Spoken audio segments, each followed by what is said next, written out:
Are you a robot? I'm with Charles Radclyffe. It can only mean one thing, that we have reached the end of the season. Yay. Boo. Yeah. I don't know if that's a good thing or a bad thing. Oh, it's too bad that we finished the season already. But the good thing is that in another week, we got another season. So yeah, there we got go. A big one. Yeah. We got a big one, season 4. But season 3 was fun. I really enjoyed season 3. And yeah, quite a difficult task you set for today to kind of pull all these threads together, from blockchain to kids and IBM and mental health and regulation. Yeah. Where do you want to start? Should we start with what happened last month? Yeah, definitely. We were all over the place in the podcast season, and we were all over the place when it comes to the world circumstances. And I know that you want to talk a little bit about that. I mean, the chaos and the craziness that is the US government. And wow, that's all I can say. So here's the thing, Dee. We first spoke about a year ago, yeah? And I had just written my white paper on digital ethics with my friend Dick. And, we try to imagine all the sorts of things that might go wrong. And, I think those of us who are close to this subject are, have a pretty healthy imagination for what might go wrong when tech is not regulated and tech is not controlled, and people who are in the tech industry are looking at only what's in the interests of their platforms and not in the interests of wider society. So, I'm no stranger to the ideas of what might go wrong. But a year ago, if you had said to me, a year from now, we will be having a conversation on the other side of a failed revolution in the United States caused by fake news and social media, I would have told you you've been smoking some mushrooms. But here we are, a month after a failed revolution in the United States. And when I think about the United States, I think of, freedom of speech and democracy are like the two things that come into mind. I imagine, the Empire State Building, the Statue of Liberty, the Golden Gate Bridge, the beautiful natural resources you've got in the US. But the idea of democracy and freedom of speech are the two things. And then, of course, the US is also the cradle of the tech industry, really. And social media is born out of the United States. And so how on earth has this gone so badly wrong? And I think the danger we have, I think this is called the Overton window, that says that when our discourse is always stuck between, extremes that we think are likely or extremes that we think are, acceptable things to talk about. And right now we've had this, this unbelievable event in the United States with the storming of the Capitol last month. And I guess my worry is if we think that, well, that's like just gone slightly over the edge in terms of that. Yeah, that was just a one-off event. That was just a blip. That was just something that happened once. Was it though? As opposed to something which actually we are susceptible for across society, across the world, in all democracies. And so we've really got to get a grip of this stuff, this data and AI and tech, and how we get some controls in place before it gets really badly out of hand. It's well put. I think the idea around this is something that happens occasionally in different countries. You have people that overthrow the government, but in the US, has that ever happened? Will that ever happen?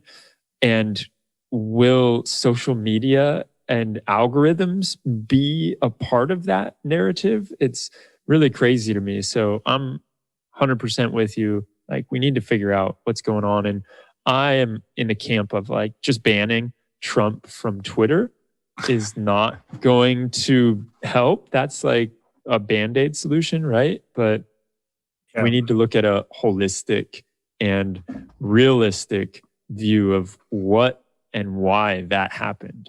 What is this stemming from? Yeah. So I think the issue I have with banning Trump from Twitter is not the decision that's been made. And I guess this is my criticism of the tech industry throughout, and has always been my criticism, and which is really the basis of what Ethics Grade, the firm that I run, is all about. Is these decisions need to be made through rigorous means. These decisions need to be made in accordance with governance that's well understood and can be challenged and can be improved and updated. And it strikes me that the decisions to remove the president from the various social media platforms were kind of shoot from the hip responses to something that had happened, as opposed to the well thought out, sort of machinery of governance that should exist in these firms. And in the case of maybe some firms, let's say Twitter, they don't really have necessarily sophisticated governance around these questions. As they have terms and conditions, they have community policies, they have all of those things, but they obviously realize that that's not maybe not enough, and so they've had to kind of override these things from time to time and improve them and update them. But in Facebook's case, Facebook has spent $120 million on building an oversight structure, which is a colossal amount of money. $120 million of building this Supreme Court for Facebook, and they've only put it to use in reviewing the decision that's been made to remove the president. They didn't consult the oversight board, it seems, in making that decision. And I think this is the greatest challenge. And I think there's going to be some urgency now. And I think this is a really interesting year. We're seeing regulation. We had Tom's episode most recently. We're now starting to see the regulation coming out of the EU, and the AI regulation we're expecting to see in April if it doesn't get leaked earlier. And I think we're also going to see now tech companies fall over themselves in terms of putting governance in place, and hopefully that governance will be complete and well thought out, and it will start to be addressing some of these questions. But we're so many years too late on this. It's really devastating. And so I hope the capital riots are the low point here. I really do. But I think we should be on guard. And just before we move on from this, it's really interesting. Obviously we saw that in the United States, and that was kind of really fueled by disinformation, misinformation, fake news, and a platform which, or not just a platform, but multiple platforms which thrive on controversy and things being, going viral. Whereas what we've seen in Myanmar is obviously a military coup, which is a different regime change scenario. Yeah. But we've seen them block tech. I think, it probably very much with in mind seeing what's happening in the United States and realizing, well, if we allow WhatsApp and Facebook and these platforms to be mediums by which ordinary people can mobilize and organize, then actually that could bring about a regime change. So we've seen tech be blocked and obviously the internet being cut off in Myanmar. And then just yesterday, so probably this will be a week old news by the time people listen to this episode, but in China, we've seen now China block the BBC World Service. I think that was announced today. Happy Chinese New Year to Chinese listeners. It is Chinese New Year today as we're recording this. But I think this is just a whole nexus we've got to really get into. I think we need to have maybe a season dedicated to misinformation and fake news, because this is a battleground. And to a point we spoke about last year, I said that my prediction for this 10 years was this decade would be a decade where how we regulate human activity, our democratic model, or rather our political model, whether it's democracy or authoritarian, what wins out, this will be the key battleground, and tech will play a role in that. And, I think you kind of said, wow, that's a big prediction. Yeah. And I think what happened last month is just another set of breadcrumbs that lead us down that trail. The tip of the iceberg, man. Now I'm starting to think that prediction wasn't so crazy, and I'm seeing your foresight. And it didn't predict the capital riots, though. I mean, that was crazy. That was crazy. That's wild. Well, I think there's two really interesting points that you bring up, and then we can close with this topic. One is there's not really preemptive solutions being thrown around. It's normally reactive. When shit hits the fan, it's reactive. It's not preemptive, like, oh, we saw this coming and here's the steps that we took against it, but it still wasn't enough because we weren't able to see this part, right? It's just like, oh no, something really bad happened. We better do things. And that's where I feel like, and of course, if we talk to anybody that's working at Twitter or Facebook or wherever these manipulation campaigns are happening, they'll probably argue that there's a lot being done and they're trying their best. They're trying their darndest and they're doing the preemptive stuff, but they didn't realize that it could be taken so far. And yeah, but that's like people working cigarette companies saying we're trying to make our products, kill people less or make them slightly less addictive. It's like, really? I'm sorry, but I just don't buy that, because the way the business model, what we need is I think, to really believe that, we need to see one of the big tech companies, really start to wind back some of their business models, because it's the business model that's the problem. I think Shay made that point in his recording with you, that it's that's the problem. And I wonder whether actually the change is not going to come from regulation, but the change is going to come from ordinary people who are just going to insist on that and vote with their feet, or vote with their who their account is held with. And we've seen obviously a mass exodus from WhatsApp to some of the other secure messaging platforms in the last month. Whether that becomes an existential problem for WhatsApp or not, we'll see. But obviously, what a platform like WhatsApp does need is liquidity. You need to have lots of people on that platform, otherwise the value becomes nothing again. So one of the things I think you spoke about with Tom was about interoperability. And I think that's the key weapon.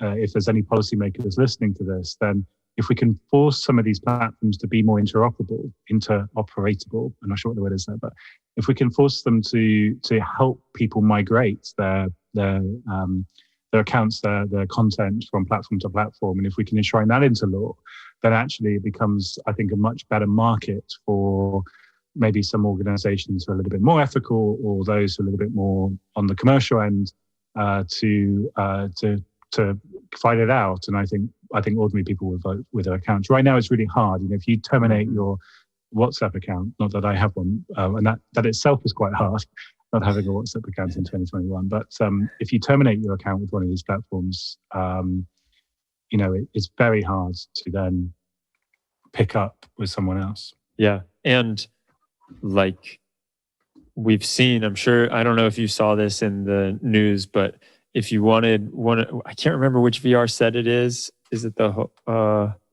Oculus? If you want to use that, you have to have a Facebook account. Yeah, well, funny you should mention that. So I was pretty upset when I read I switched on my Oculus and it said, "I'm sorry, you've got an Oculus account ID and it simply won't work after this date." To be fair, the date is March 2022, so I've got another 13 months left of my Oculus functioning. But I thought about it, and I actually I wrote to the company I bought it from, and I said, "I'm so sorry, this isn't really your fault, but my Oculus is going to cease working in 13 months because I refuse to have an account with Facebook. Can I have my money back, please?" And their response was, "Your warranty will have expired by the time that changes in vote. So no." Oh, no. So I've actually taken it up with my credit card company, and it's going to be really fun to see how this plays out. I had a situation, I know I've mentioned this before on the podcast, but I wrote, I write for Forbes occasionally, and I wrote an article a year or so ago about the Netcam, which was a Belkin product. And the Netcam is like a home security CCTV device. I bought two of them when they came out in 2014. They're great little products. You connect them to the Wi-Fi, connect them to the app, and boom, you've got a home security system, in a box. And it's worked really well for 6 years. And then what happened last year is that Belkin wrote an email to all of their customers saying, Yeah, we've updated the firmware so you can no longer access the device and connect it to any third-party software. Actually, that had happened maybe a year or so, or a year or two beforehand. But we've now switched off the cloud service, which is your product is now is tied to, and so it will no longer work. Your little bit of plastic and glass and electronics will cease to function on this date.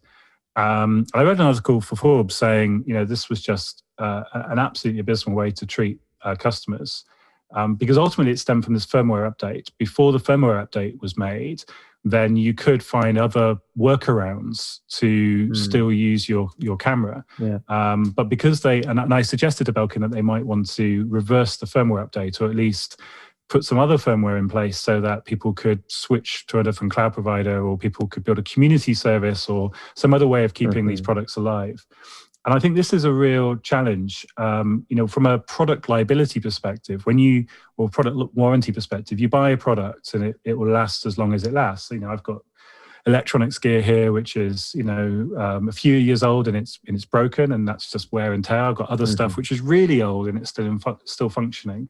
But I think wear and tear, stuff which kind of has reached the end of its life, we can understand from a kind of design hardware perspective. But what I can't understand so easily is when a manufacturer turns around and says, "Yeah, we for whatever reason, we're going to switch off the service that product relies on." And imagine if Amazon did that with Alexa. Imagine if Amazon said, "Oh yeah, sorry, we've decided to terminate the Alexa service. So as of a week next Friday, your Amazon Alexa will just be a very expensive paperweight." We've seen companies do that. Sonos have done that, backtrack from it. Belkin have done that. And what Facebook are doing with Oculus, I think, is a really interesting ethics problem, because they're forcing users to be more tied into their platform.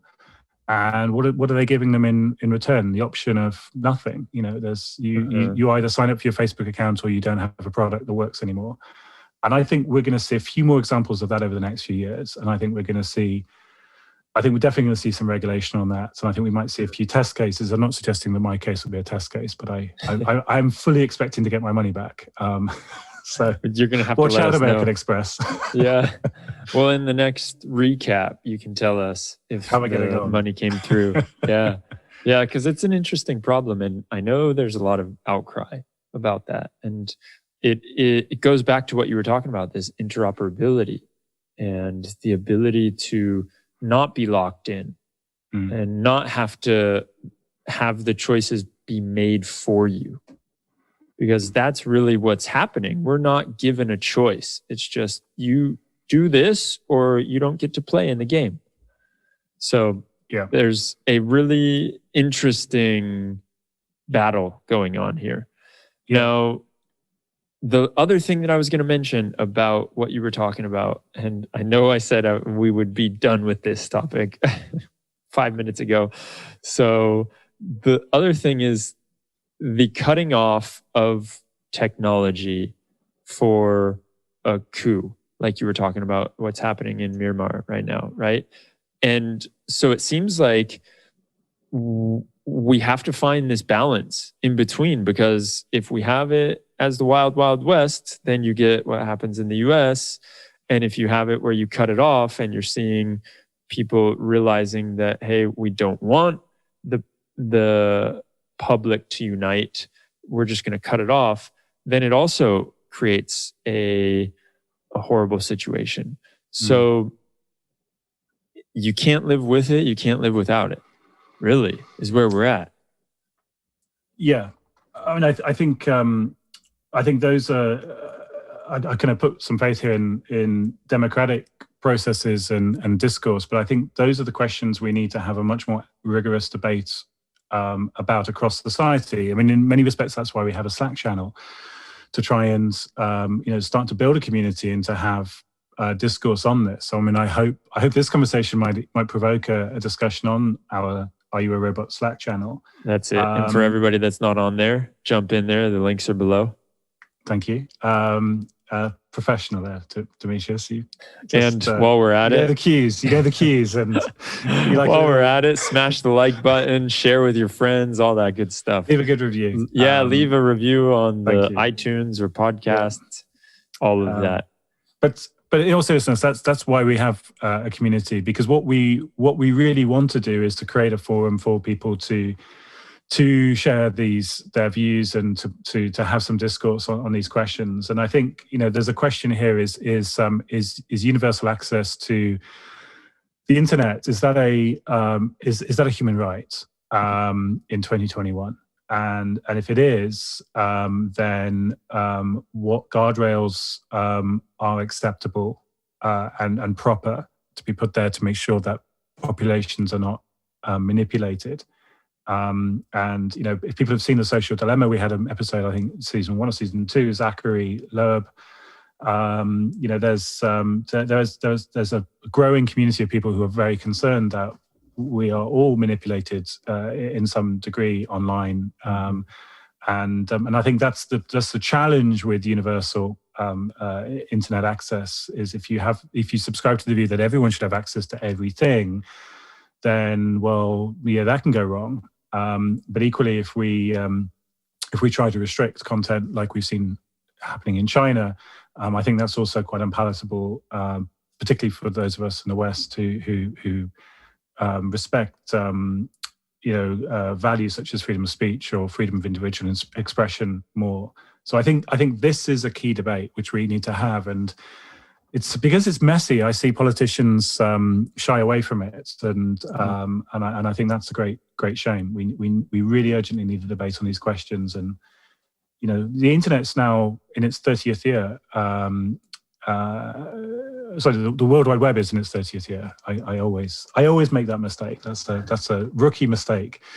The internet is not. I read about Myanmar is that a lot of people in Myanmar think that Facebook is the same as the internet. When you talk about the internet and talk about Facebook, the two things are synonymous. And obviously, when we talk about the web, we think about the web and the internet are almost synonymous, but they're really not. Two different things. So the web is 30 years old this year, I think in November.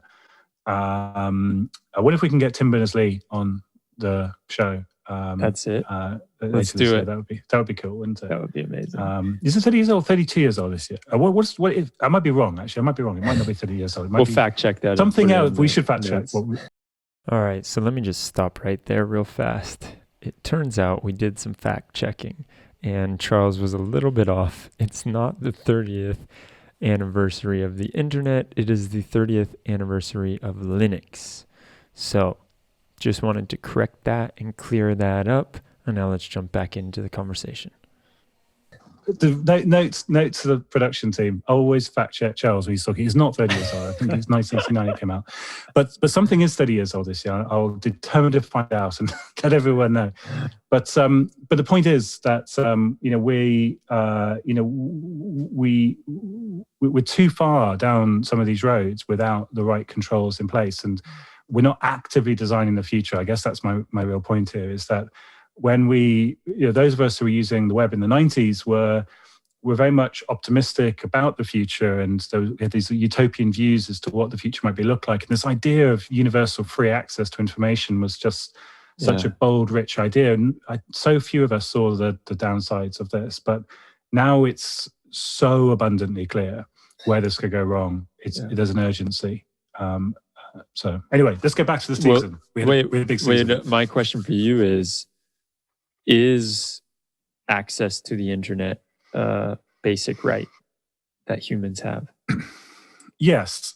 Not often do you get a straight answer from me, so I'll surprise you with one for a change. Yes, I think it is a universal human right, and we should treat it as such. But obviously we have institutions. That's really what institutions like the United Nations try to reach resolutions on, that there is a kind of global multicultural agreement on these things. And I think it's fair to say that with Russia and China and some other countries having a slightly different stance on this, it's very unlikely that we'll see that viewpoint represented at an international law level. But my personal view is that that is a desirable outcome.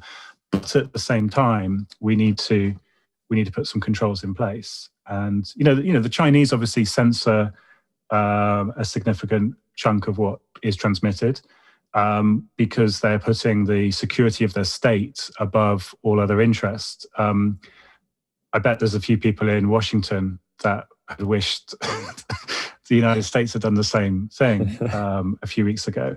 I think that that's the debate. Really, is not whether my personal view. The debate isn't whether we shouldn't treat universal internet access as a human right, but the debate should really be about where should the appropriate safeguards be, and how do we enable them? Well, and that's along those lines, question. Yeah, I think this is a great one to jump into in the season. We talked a theme that kept coming up was transparency. Mm-hmm. And I know you had a few words that you wanted to comment on about that. Yeah, well, I think the there were two episodes that really stuck out this season because they were so uplifting. The episode with Hannah Ballard about the work that's been done in Canada with enabling children to understand tech. Education. I think certainly as a parent, that struck a chord very strongly. And I think what was so interesting about that episode was two things. I mean, firstly, how they how they're trying to teach kids that when they're interacting with a machine, they're interacting with something which is programmed, and it's not some adult sitting behind it pulling the strings, and it's also not some living thing. It's I find it quite amazing. Despite my anti-tech stance, I do have a few Amazon Alexa devices scattered through the house. Well, they're not called Alexa devices, are they? They're called Echoes, aren't they? But I've got them scattered through the house. One of them is in the bathroom, which is really a useful place, I find, to when you're in the shower, sitting on the john. Well, not in the shower, but I sit on the john and say, "Hey, what's the weather today?" And that's when you actually need, a hygienic tech. It's not something you can touch that you're going to spread germs from person to person. But something you can talk to. So I think it's the best place for Alexas in the bathroom. Not sure Amazon are going to put that into their marketing campaign. But what I find funny is, if I ever talk to it and the kids are in the bath, particularly my younger son, who's just turning 1 year old now, is the sort of the confusion, fear, delight, depending on the day of the week, the emotional response to having this voice from above built into the ceiling. And I just find that fascinating. So I really do wonder, I watch my son with great curiosity as to, what does he think that is? Does he think that someone's living in our loft with a little hole and speaking through it? Or is it magic? Or I just really... So I think that's something which Hannah's work is really touching on, is to teach kids about, what actually these things are, and also to teach them that they're infallible. Yeah. And I think transparency there is obviously a key theme. You also touched on this with Anne Gael from IBM. By the way, I think we did really well this season to get Anne Gael from IBM on board. Amazing, IBM is the granddaddy of tech companies, and she did. I should say a kind of big shout out to her and to IBM. I think the one thing I really loved about that interview was how real it was. What you didn't get was an hour of corporate BS. You got an hour of somebody who's in a very senior position in a company telling it how it is, warts and all.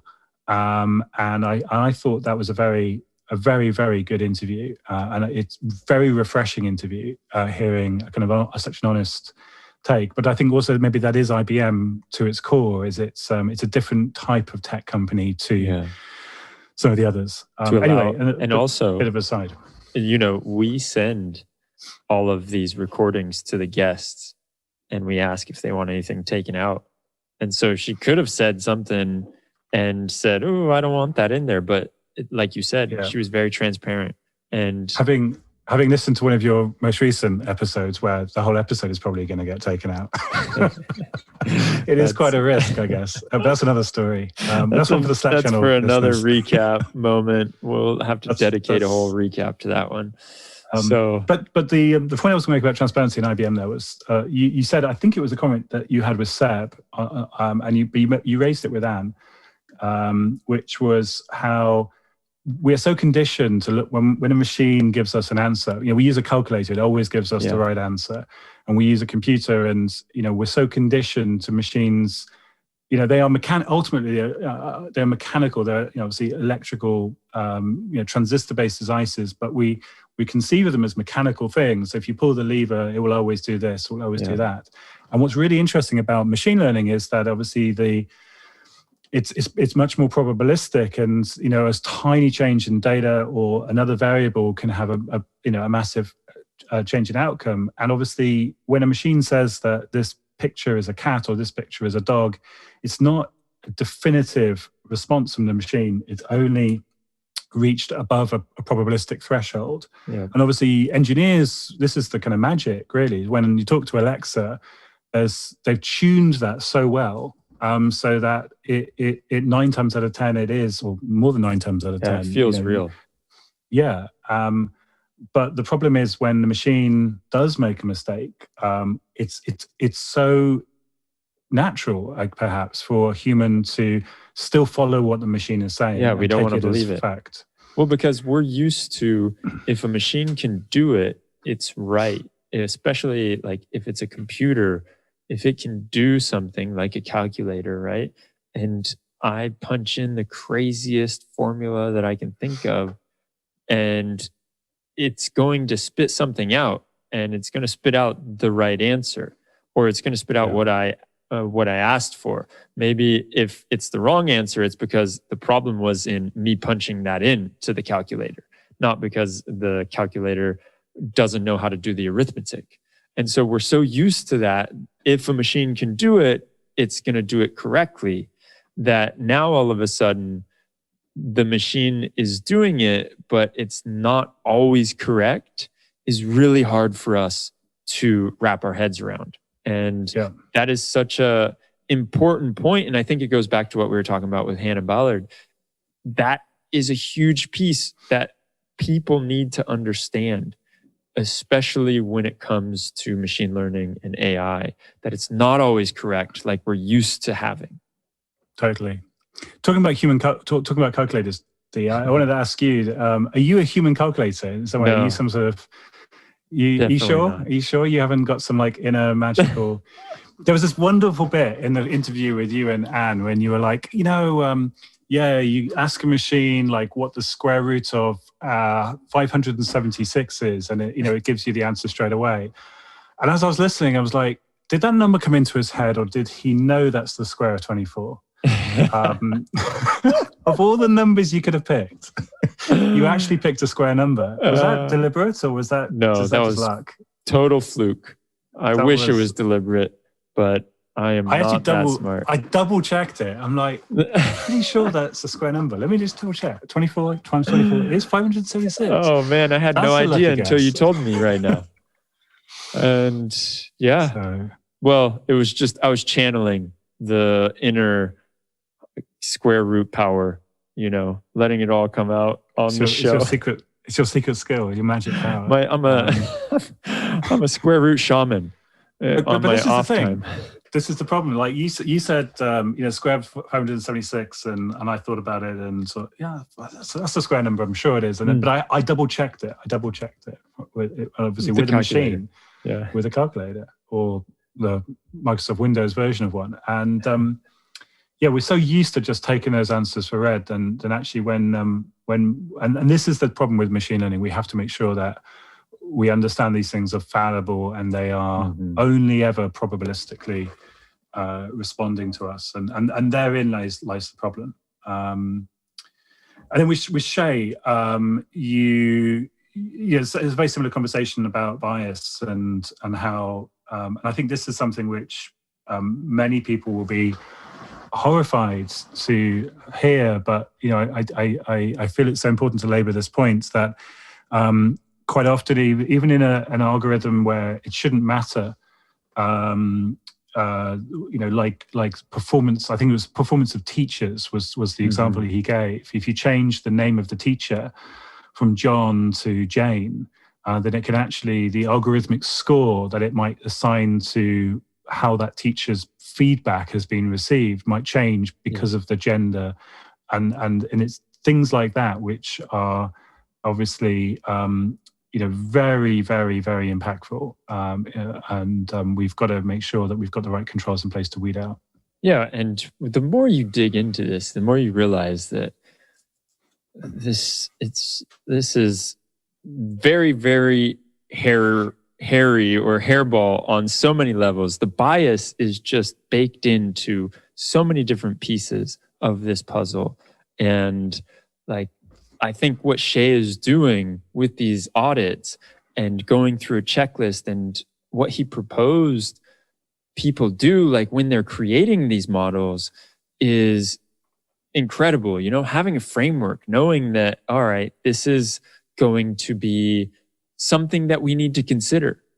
So when we design it, we're not just designing for the best results, but we also want to design for these ethical questions that may come up.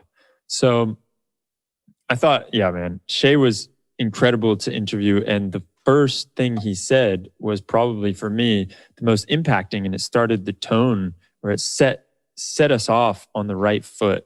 Because I saw, a few days before I interviewed him, I saw something that Amazon had come out with, and it was like, it's like, I can't remember if it's an API or if it's an actual service that you can hit that service with your algorithm and it will tell you if it's biased, right? And so automatically when I'm talking to Shay and I'm like, oh, this is a great way to think about it. Shay, is it going to be at some point where we can just let algorithms decide if other algorithms are biased, or if we can let the algorithm audit the other algorithm, right? Without getting too meta on you.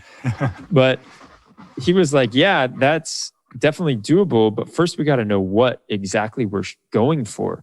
We don't have it's a moving target right now, and we don't have like a true north. We don't know how to audit these really well so that there's no bias involved. And even humans are struggling doing it. So how can you think that a computer can go ahead and grapple with these questions that are much less of black and white? Like, oh, yes, it's this or it's that, because that's really what I think is the difficult part of it. It's not like clear-cut answers that we're dealing with. But I think herein lies the deeper ethical challenge around this, which is, Amazon doing this and Microsoft doing this and Google doing this and the other cloud platforms doing this. On the face of it, it seems like, oh, what a great idea. Well done, guys and girls. You've built an audit capability. It's like a spell check. You've built the kind of the algorithmic equivalent of a spell check. So well done. But the challenge is these platforms providing audit services themselves, there is an implicit conflict of interest around that. And so it's a bit of kind of marking one's own homework in a way. And so Shay and I are both members of a group called For Humanity, which is a community of contributors to an AI audit initiative. And I think I'm right in saying, please fact check this team, production team.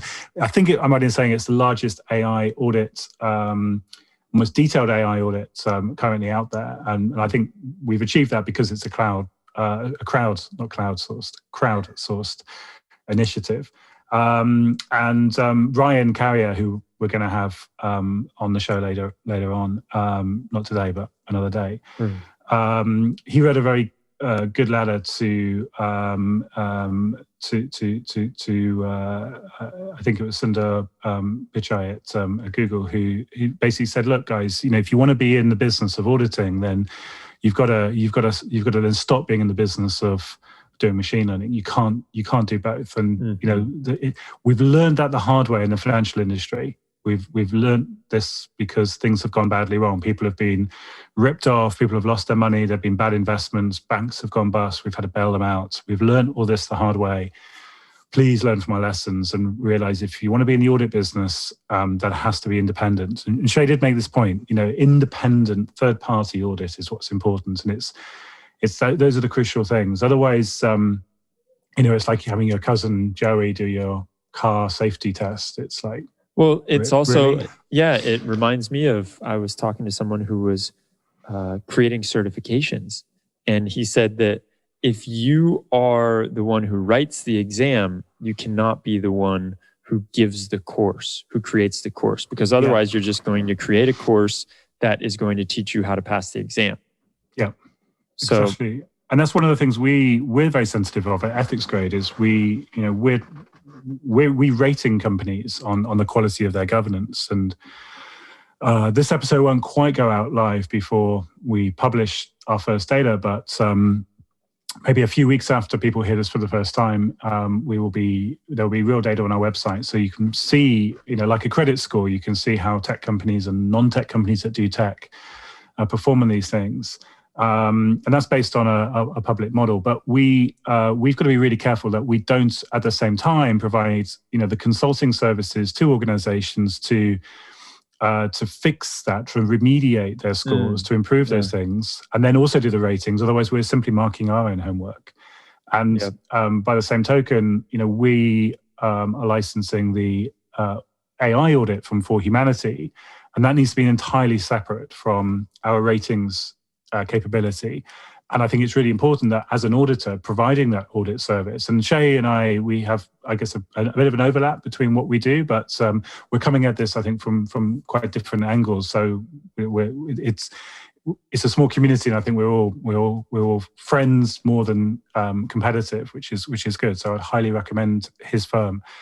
But it's really important that we're auditing against a third-party standard, and we're not auditing against our own standard.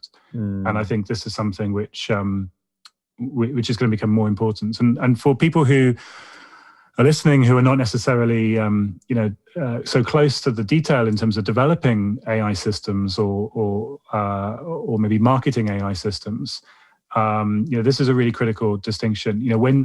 By and large, when I say by and large, because there's always the odd exception, but by and large, when you see a company publish its financial results, when you see that a company has, like Apple has sold X million iPhones and therefore its revenue was, Y, or in Apple's case, $1 billion, you can be confident that number wasn't, just, Tim Cook dreaming it up because it sounded nice and it sounded in line with what he said 3 months ago.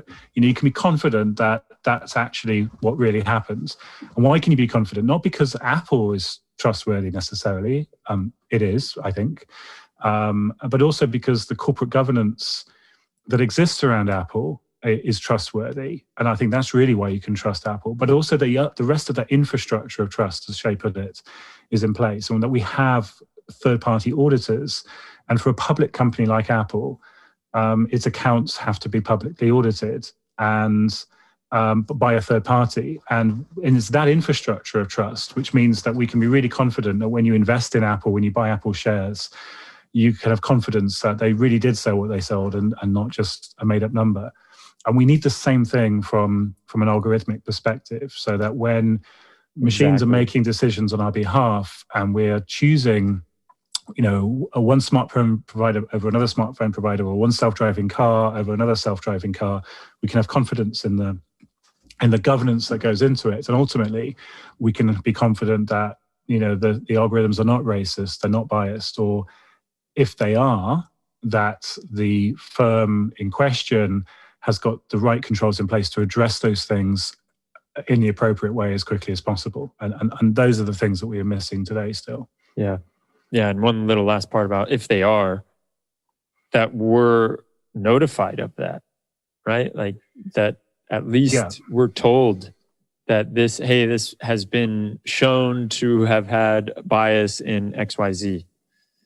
Goes back to the transparency. And that's something which I think that's not so far-fetched to think that we might get into a place where we start to see firms try to put right mistakes that were caused by algorithms, weeks, months, years ago. And we see that in the financial industry. I mean, I'm from the financial industry, and I think the benefit of working in such a highly regulated space is you can kind of see the analogies from that to other places. So, for example, I used to run a data analytics company many years ago, which I'm no longer involved in, but an anecdote I can give you from those days, and I think we may have even spoken about this when you and I did our first ML Ops podcast all that time ago, was we had a credit card company as a client, and the credit card company, they had sent out statements to customers, as they do, as we both know.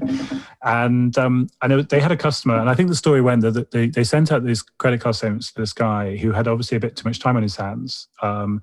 And he had sat down and gone through with a spreadsheet and calculated what he thought the interest should have been. And it was different to what they thought the interest should have been. And I think quite innocently, he wrote to them and said, hey, I think you've kind of overcharged me by £3.50. I don't think it was a huge amount of money. It was the principal. And the mistake they made was not like jumping on it and responding straight away. I mean, if they'd done that, and they would have probably saved themselves from what happened next. But what happened next was they didn't respond on time. He took it to the financial ombudsman service, and they came in and said, well, you need to investigate this. And then they investigated it. And then they discovered there was a problem with the calculation that they had for interest. And so what they had to do, and this was, as you can imagine, extraordinarily expensive for that firm. What they had to do is, first of all, calculate what the mistake was. And so we helped them with that. My analytics company helped them with that. And that was a fun project, I should say. It wasn't big dollar amounts. It was, a sort of a penny here and a penny there in cases, or, it was rounding errors, but these rounding errors accumulated. And it was more about the interest rate dates that were kind of the marketing of services wasn't actually tied into the actual calculation, and there was a mismatch on those dates, and hence why these problems started to become cumulative. Yeah, okay. And they had to write to every single one of the customers that were affected and say, we believe we've mischarged you, and therefore we have to refund you. And in some of these cases, it was like pennies, but they had to do it by law. And I think it's not too far-fetched to think that we might see the same thing. And I can imagine a future world where you get an email notification saying, hey, you were overlooked for that job application 2 years ago because of some bias we found in that algorithm. And we have to interview you now. And well, maybe not that, but maybe there's some sort of compensation, or maybe there's some sort of, but I think notification is certainly one step that's needed. Anyway, let's talk about some of the other episodes. Well, I think that it ties in nicely with the regulation episode that we had with Tom, and the regulation that is starting to crop up. And one thing that there was one mind-blowing moment for me when we spoke with Tom, and that was when he said, yeah, look, the one, I can't remember which one it was, but one of the regulations that are being proposed right now, they want to level the playing field with these big gatekeepers, as he called them, which are the Apples and the Googles and Facebooks of the likes. And one way to do that is by making it so they don't they're not the sole owners of your data. And I instantly just cringed. It was like, wait a minute.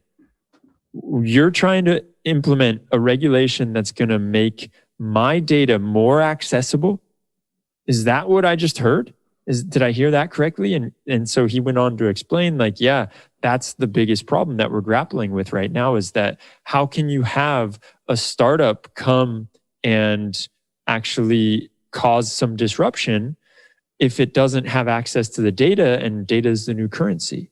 And so we want to see if by making this data more available, is that going to create more innovation? I don't know if you remember that part or not. Yeah. So I'm really grateful to Tom and his organization, BCW, for having him on the show, because when we interviewed Paul McDonnell in season one, there was a lot of messages to me and the team from people who said, well, isn't regulation still quite far off? There's been a lot of talk about regulation of AI and data and things, but isn't that a long way off? And the truth is, it's not as far off as we might think. And actually, the other thing we've heard from people is saying, well, surely this is all addressed with GDPR. If we're GDPR compliant, we've got nothing to worry about here. I guess those are the sort of the two themes that we heard. And the truth is that this current European Parliament has made it very clear that they are going to intervene into the tech industry in a big way. And so the legislative intent was that a year and a half ago. Ursula von der Leyen, the president, she famously said the first 100 days we're going to regulate AI, which was pretty ambitious and hasn't happened yet. But what they did manage to do is they did manage to get a position paper out and a consultation that started last year. And so there's a lot of noise. February 19th last year, 2020, there was a lot of noise about Europe's digital future, where a lot of these future regulations were sort of laid out. And me and people like me were trying to kind of understand, what does this mean for the tech industry and for our clients in the tech industry? What do we need to help them with? And now what we're seeing is we're seeing the kind of baton pass from the European Commission, which is a very odd thing in European, the way the European institutions work is that the Parliament doesn't propose law, it's the Commission that proposes law. So the Commission passes on the baton with like draft legislation, which then goes to the political process to then debate. And it tends to take a while. But this baton pass is now happening. And what we saw at the end of November, beginning of December, 3 pieces of regulation being passed across from the Commission to the Parliament. And they're the Data Governance Act, which is really about sharing of data, sharing of public data across public institutions. So things like health, transport, etc. And the Digital Services Act and the Digital Markets Act. And the next piece of this jigsaw is going to come into play in about 6 weeks from now. We're expecting to see the AI regulation draft. I'm told sometime late March, early April, although these things might leak early. Hopefully they do, because we can get a sneak peek into what's going on. And so I think GDPR times 6 is like what I would suggest. There's also proposals around data sharing, which we're expecting to see later in the year, and data spaces, and this will force, I think, a level of interoperability across certain industries.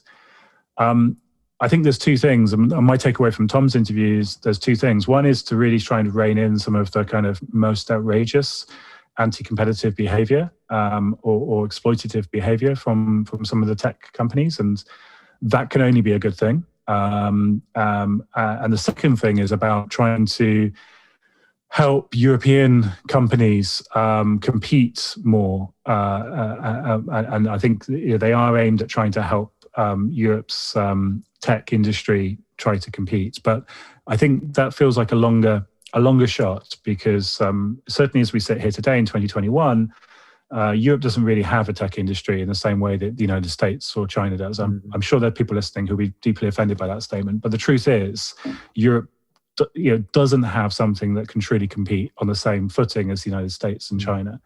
But there are certainly those like Thierry Breton, the trade commissioner, or internal markets commissioner, or whatever he's called, who are really keen to change that and to fix that. And they talk a lot about digital sovereignty, the idea that we can start to build a community within the European Union of tech companies that are European tech companies and can start to compete with the Amazons, the Googles of the world. So this is big. This is a big deal. All these things, and I think it's I think it's not necessarily all fully fleshed out, not all maybe fully worked out in detail.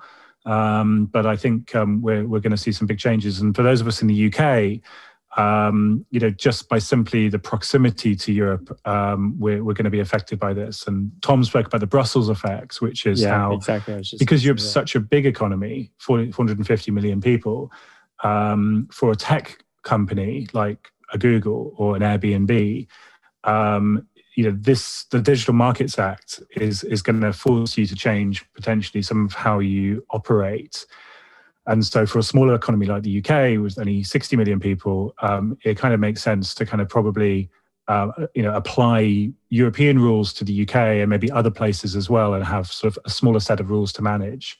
And so for other jurisdictions like Australia or South Africa or states in the United States, we'll probably see them copy some of these legislative proposals from the European Union, because that's what we've seen with GDPR. We've seen it being copied across the world in different places. Yeah. Copied but tweaked, I would say. Yeah, the second iteration, it's been evolved and evolved. You take out some of the not so interesting pieces, or the not so nice pieces, and you hopefully make it better on each iteration. Yeah. So there was that one, and I know we're kind of running out of time, so I wanted to talk with you a bit about the conversation that I had with Sidney and her take on the state of affairs. I know you had some things that you agreed with and didn't agree with, so talk to me about that. So first of all, I really enjoyed the interview, and again, somebody from, we've had other guests that we've interviewed from other companies who've only been able to speak the party line, as it were, and not been able to kind of bring their own personality or judgment to the conversation, and those interviews are still lying on the cutting floor, because ultimately that's not going to be something which people are going to want to listen to. Whereas I think the interview with Sidney at Spotify was great, because she really represented Spotify in a very positive way, and I was personally really delighted to hear that somebody like her, who's so thoughtful about some of the questions, was running these things. So I thought it was a really great interview. I guess the challenge I had with, she's running intelligent automation for Spotify, and so she's running, the process optimization and automation for the firm. And you touched on this in a few times about, look, is this not robots taking people's jobs? And she kind of pushed back and gave you the kind of classic answer. And I think herein lies the problem. And I would love to have joined that interview, because I think her and I could have had a friendly sparring on this point. She talks about how in the Industrial Revolution we've invented technology before and people have been displaced, but we found new types of work, and it's all been great. And now we've got all this sort of new jobs that we never thought about 100 years ago. And I get that. But the nature of the difference is that in the past we were building things, and she said this herself, we were making machines that can fly, we were making machines that can transport us faster than we can run ourselves, we building machines that can communicate further than we can shout. In the past it was all superhuman capabilities we were building.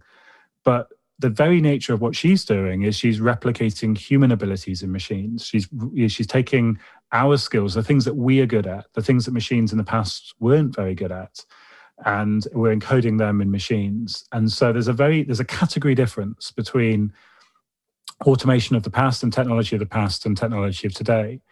And so I think that means the risk of robots taking jobs and large numbers of people being displaced through tech is just significantly higher.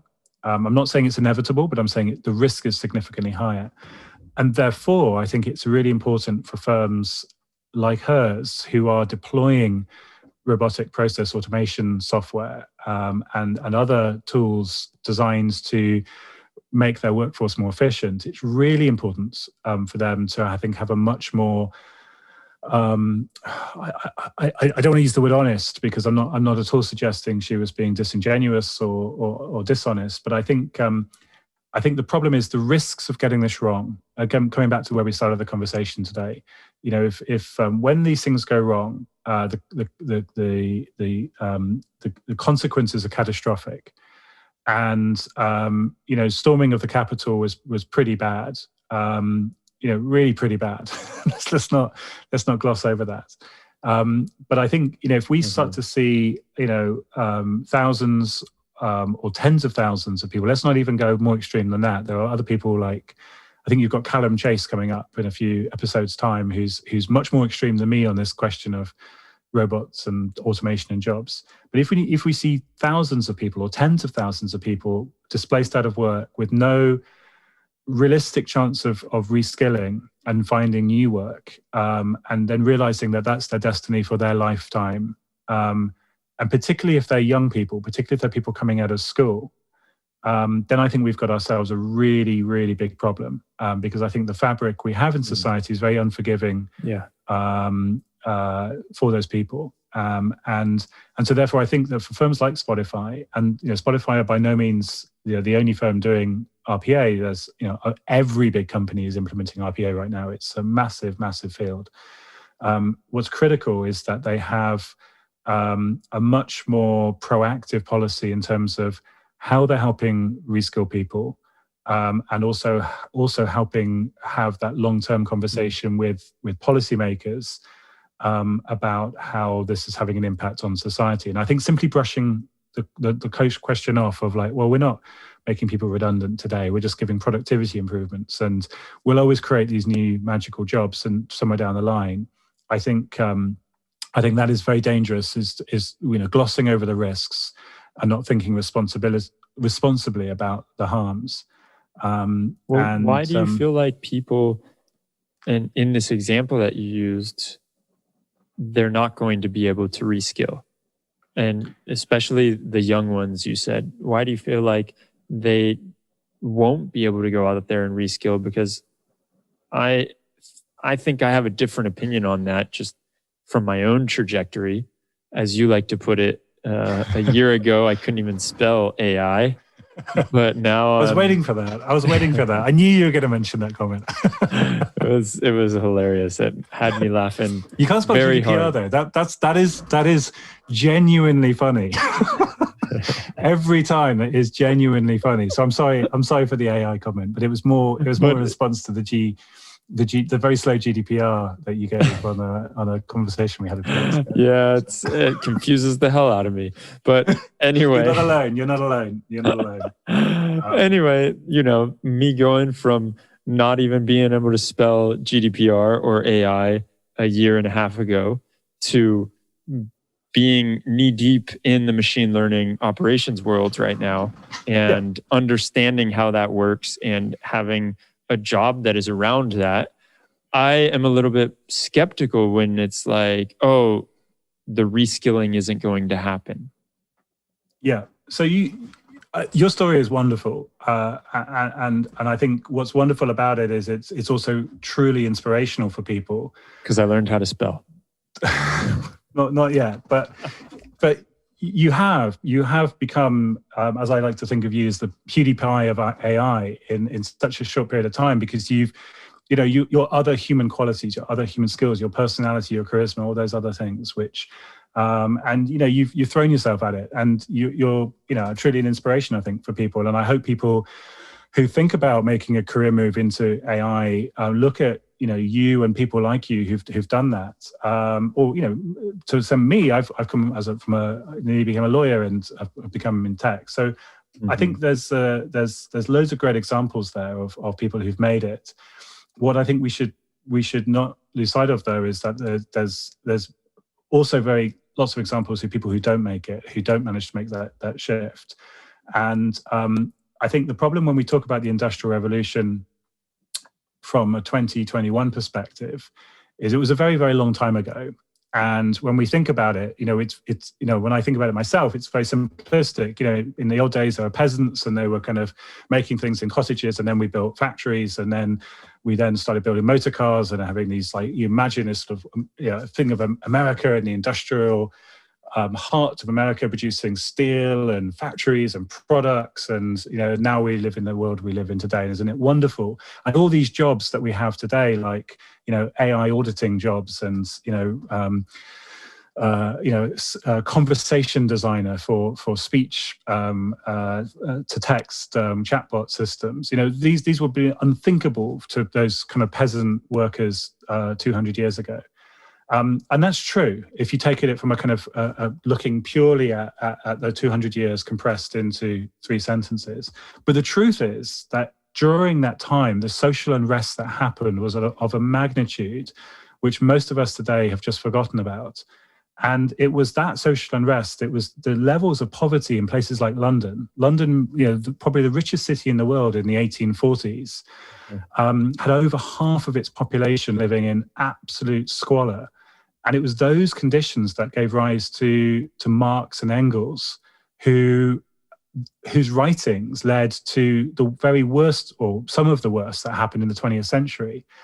And why did people take to violent revolution? Coming back to what we started the conversation with, because they were so fed up with their lot, they saw no alternative. When perhaps you feel that there's nothing to lose, you might be willing to take the ultimate roll of the dice and put yourself in harm's way in order to make for change. And I think that's really what happened in the early 20th century. We saw revolution in the absolute sense of the word, caused by ideas which were 60, 70 years old, which were from a position where I'm sure Marx couldn't have imagined another way out of it. And so I think that's the warning lesson from history. Here in 2021, we now know we're going to displace a lot of people out of work. Do we just let them figure it out for themselves? Or do we try to maybe slow down some of the automation and think this through in a really careful way to make sure that no one is left behind, or as few people are left behind as possible? And for me, that's the prudent course. I hope that humanity is here 500 years from now and 1,000 years from now, and I hope we look back at this time and don't analyze too many of the big mistakes. But the challenge, I think, for society is that if we get this wrong, it is existential. We've seen, I think, hopefully we've seen enough examples now of what social unrest can do. Certainly in France, the Yellow Vest movement, a lot of destruction, a lot of harm. That's probably like a level 1 or a level 2 on the social unrest scale. Capitol riots, probably a level 2 on the social unrest scale, and maybe a level 3 even. What about level 4, level 5? And what I worry about, my father-in-law's a truck driver, lovely guy. End of his career, he's probably got 10 years of driving trucks to go. But if he was made redundant tomorrow because of self-driving trucks, what would he do? He's the sort of person who will probably find another way to make a living. But what about all of his other colleagues? And what if he was 20 years younger, 30 years younger, 40 years younger? That's what I worry about. And so I think the challenge there for, Spotify don't have, the people that work at Spotify are going to find new work for the most part, or are going to find themselves retrained. But if you take Spotify and you multiply by all the other companies doing RPA, we're suddenly going to see vast swathes of people who were doing something today that they can't necessarily find a role for. And my final point on this, and I don't want to labor this too much, but in the 1840s, when Marx was writing, and he was looking at he was living in, I think, Kentish Town area of London, which to anyone who's familiar with London, today is a rather nice part of the city. It's gentrified, but it was an absolute shithole in the 1840s. Some parts of it still are. I used to live there, so I can say that. People were really, struggling and taking jobs which were, menial and inhuman work, because there was no alternative. If we look at where we are today in 2021, what is that inhuman work in 2021? Well, for a lot of people, that is content moderation for Facebook. People who are sitting there every day looking at the most disgusting filth that human beings are uploading online and trying to decide whether it matches Facebook's content policy or not. That is inhuman. And so it's those people, they will be put out of work by machines, hopefully, very quickly, because that is not the sort of work that humans should be doing. but how would they then react? And if one of those people is of the intellect that Marx was, and starts to advocate a different type of society where we don't have some of these problems that we have today because they see no other way out of it, maybe that person, maybe their blog will spark revolt or revolution 50 years from now, 100 years from now. And those are the things that I worry about. And it might sound far-fetched, and I think it would sound a lot more far-fetched a year ago. Yeah. But I think it's we've got to be really careful. And if the theme of season 3 for me was maybe let's slow down innovation in order to just put some better controls in place. And really, does that matter too much if we do? And I think it doesn't. The guardrails. The guardrails. I know you've got to go, Dee. I don't want to keep you all day. One last thing. We should definitely just quickly touch on Dan, because most episodes that we have, I listen to them and wish I had a pen and paper, because I can think of all the kind of ethics challenges that might exist with what they're doing.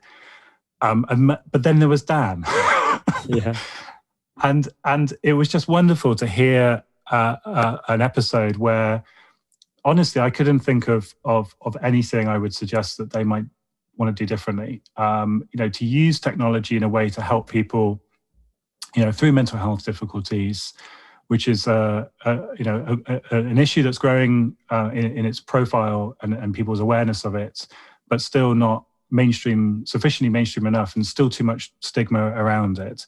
To be using technology in a way, but also to be using it in a way in such a respectful way, in such a thoughtful way, and to really be thinking in terms of not exploiting people, making sure that people are free to use what platform they want to use, not collecting data for the sake of it. I think people who want a case study of how to deliver tech in the right way, they should listen to that episode and speak to Dan. I thought that was great. I thought that was really great.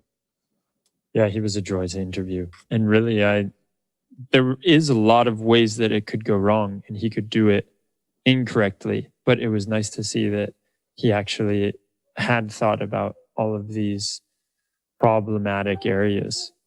So I was going to say, before you jumped onto the Dan topic, that if anyone wants to listen to more of your rant on the robots taking over and taking our jobs, you have a TED Talk on that, don't you? So yeah, but that wasn't a rant. I mean, the TED Talk was hopefully. I did get some hate mail from that, but we should talk about that sometime.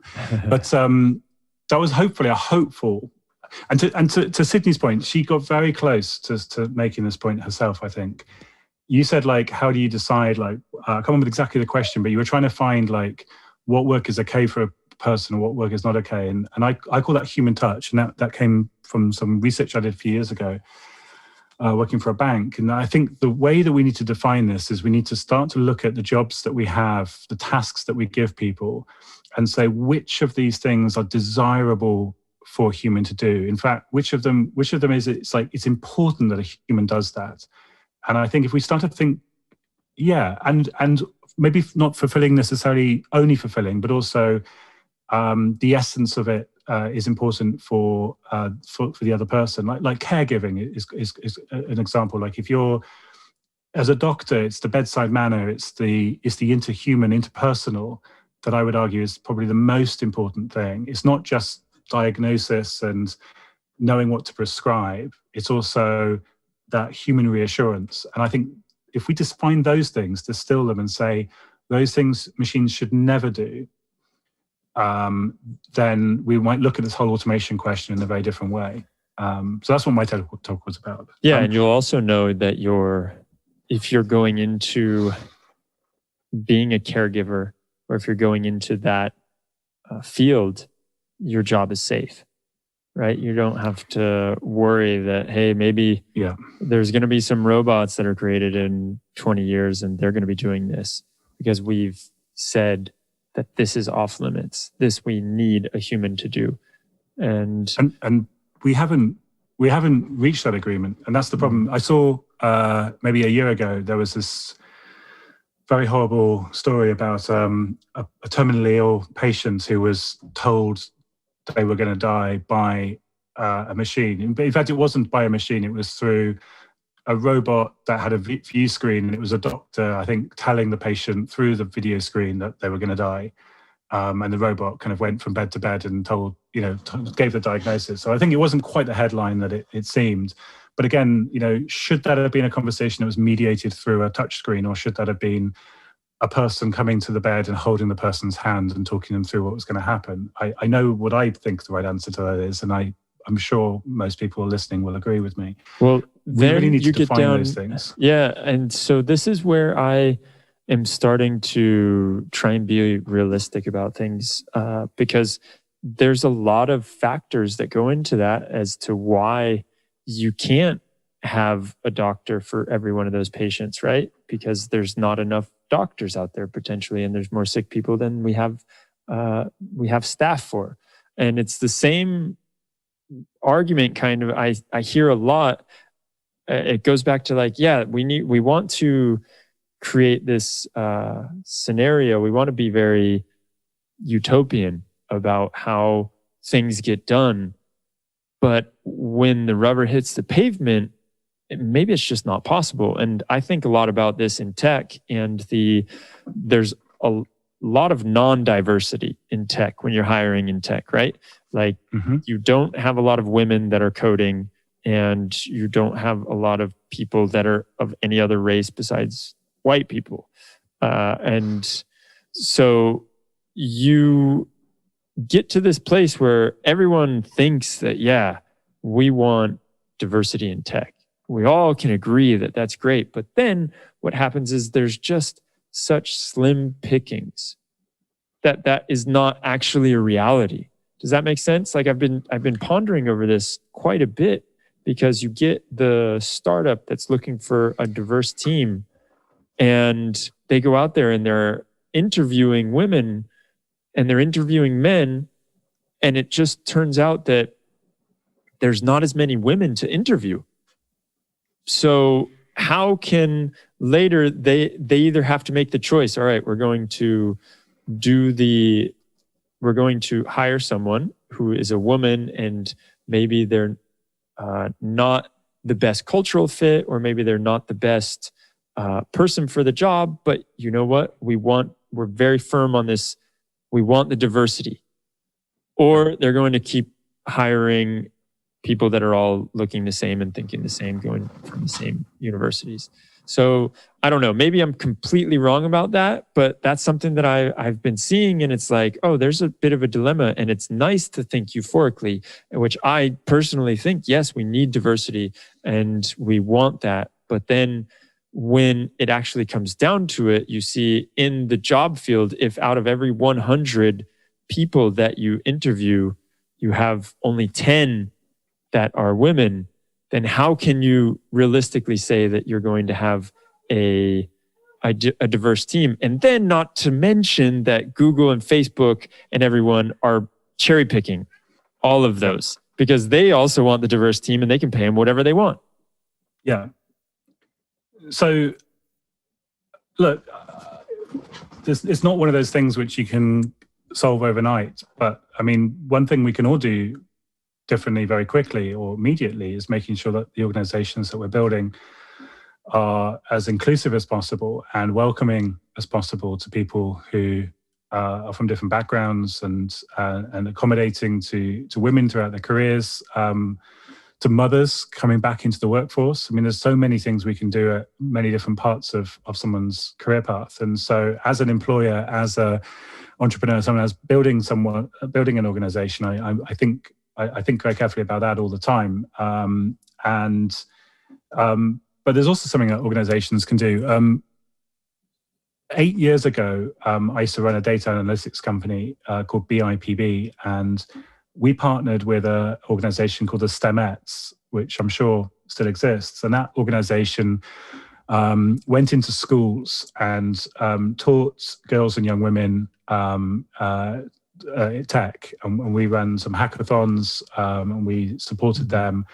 And, you know, it struck me the other day that, you know, that was 8 years ago, and some of those girls and young women will be soon entering the workforce. And so, you know, we will have had the impact that we try to create, we will be having soon, if that makes any sense, like 8 years later. So there's a delay in these things. But I really believe that that you can't, as a tech organization, you can never do. You can never do too much in that regard. But unfortunately, I think it's easier for some of the big companies. They've got bigger budgets. They can do this and get a lot more recognition for it and marketing benefits from this. And that's sometimes I think kind of the tech for good stuff they do maybe outweighs some of the not so good tech stuff they do. Yeah. But I think we've all got to do that. All of us in the tech industry need to do this. But Hannah, just the last thing, I guess, Hannah Curtis and her sister Priscilla. Priscilla, she's moved into crypto and blockchain, from having been an actress. And so she's made that leap mid career because of COVID and necessity. But Hannah used to work with me, and so I know her quite well, and she she's definitely been an advocate for STEM and gender equality, and and I think it's been something that she's been passionate about through her career. The fun thing I think about her interview, apart from your tips on money laundering, which I thought was quite funny. That's what everybody said. Oh yeah, so you got some your money eyes lit up. laundering? So how do I launder money again? That would be really interesting. But the crazy thing about crypto and blockchain and Bitcoin, and again, we're a few days after Elon Musk announced that Tesla are now getting into, they bought $1.5 billion of Bitcoin or something, and so that's helped Bitcoin rise in value. The crazy thing about that whole space, the ethics question, and I should have written this to you before you interviewed them to ask, is the energy cost. Crypto is really interesting, and Bitcoin particularly so, because it's just the biggest cryptocurrency and has the most liquidity, and I think as a project, it's a fascinating project. But the proof of work, the kind of the fancy maths that goes on in order to make sure that it's safe and secure. What people are doing is they're burning electricity and turning it into that fancy maths. And Bitcoin is now at such a size that the amount of electricity that's being consumed by the Bitcoin network is really quite significant. And I don't know the exact number. Please, someone fact check this for me. But I think it's approaching towards 1% of the world's energy is consumed by cryptocurrency transaction mining. Wait, so isn't that ironic? Elon Musk, who is all about the energy. That's the story. That's the story. And for Tesla, which is actually seen by many people as an ESG strong company, because Elon has done more than almost anyone else to move the planet to a zero carbon, green, clean air future. So, kudos to the guy. He's a lunatic. He's probably going to tweet that I'm a paedophile for me saying that he's a lunatic. I'm going to get sued now by Elon. But he's done a great service to the world. But yes, the irony of Tesla buying Bitcoin is not lost on me. That's for sure. And I wish maybe we'll have to get somebody else from the crypto world involved. But I thought the Tour, that's the TOUR, the Tour of Tor was fascinating. I also love that. I thought it was a really good episode. So amazing, Charles. I think we got to cut it here. I could talk to you all day, but I think that is the time that has been allotted for this chat and more. Yeah. Thanks again. Have a good weekend, buddy. I'll speak to you again soon, and looking forward to season 4 recap. See you later. All right. Take care.